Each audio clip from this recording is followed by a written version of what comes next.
ಪ್ರಚಾರ ಮತ್ತು ಪ್ರಕ್ರಿಯೆ ಎರಡರಲ್ಲೂ ಮಕ್ಕಳನ್ನ ಬಳಸಿಕೊಳ್ಳುವುದು ತಪ್ಪು. ಹಳ್ಳಿಗಳಲ್ಲಿ ತಮ್ಮ ಪಕ್ಷದ ಒಂದು ಚಿಹ್ನೆಯನ್ನು ಅಥವಾ ಸ್ವತಂತ್ರ ಅಭ್ಯರ್ಥಿಯಾಗಿದ್ದರೆ ತಮಗೆ ಸಿಕ್ಕಿರ್ತಕ್ಕಂತಹ ಚುನಾವಣಾ ಚಿಹ್ನೆಯನ್ನು ಯಾವುದೋ ಒಂದು 18 ವರ್ಷದ ಒಳಗಿನ ಮಗುವಿನ ಕೈಯಲ್ಲಿ ಕೊಟ್ಟು ರ್ಯಾಲಿಗಳಲ್ಲಿ ಕರೆದುಕೊಂಡು ಹೋಗೋದು, ಅಥವಾ ಆ ಮಗುವಿಗೇನೆ ತಮ್ಮ ಚಿಹ್ನೆಯನ್ನು, ತಮ್ಮ ಪಕ್ಷವನ್ನು, ತಮ್ಮ ಪಕ್ಷದ ಸಿದ್ಧಾಂತವನ್ನು ತೋರಿಸ್ತಕ್ಕಂತಹ ವೇಷ ಹಾಕ್ಬಿಟ್ಟು ರ್ಯಾಲಿಯಲ್ಲಿ, ಜಾಥಾದಲ್ಲಿ ಆ ಮಗುವನ್ನ ಕರೆದುಕೊಂಡು ಹೋಗೋದು.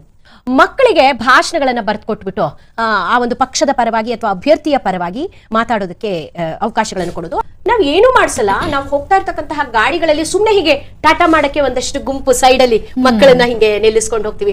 ಭಾಷಣ ಮಾಡುವಾಗ ಸ್ಟೇಜ್ ಮೇಲೆ ಈ ಹೂವುಗಳನ್ನ, ನೀರುಗಳನ್ನ ತಂದ್ಕೊಡಕ್ಕೆ ಒಂದು ಗುಂಪು ಮಾಡ್ಬಿಟ್ಟು ಆ ಮಕ್ಕಳ ಕೈಯಲ್ಲಿ ಒಂದು ವಿಷಯ ಕೊಟ್ಬಿಟ್ಟು ಚರ್ಚೆ ಸ್ಪರ್ಧೆಗಳನ್ನ ಏರ್ಪಡಿಸೋದು, ಆ ಪ್ಯಾಂಪ್ಲೆಟ್ ಗಳನ್ನ ಹಂಚುವುದು, ಮನೆ ಮನೆಗೆ ನಮ್ಮ ಸಂಖ್ಯೆಗಳನ್ನ, ಮತಗಟ್ಟೆಯ ಸಂಖ್ಯೆಗಳಿರುವಂತಹ ನಮ್ಮ ಒಂದು ಮತದಾರರ ಸಂಖ್ಯೆ, ರಿಜಿಸ್ಟ್ರೇಷನ್ ನಂಬರ್ ಇರ್ತಕ್ಕಂತಹ ಚೀಟಿಗಳನ್ನ ತಗೊಂಡು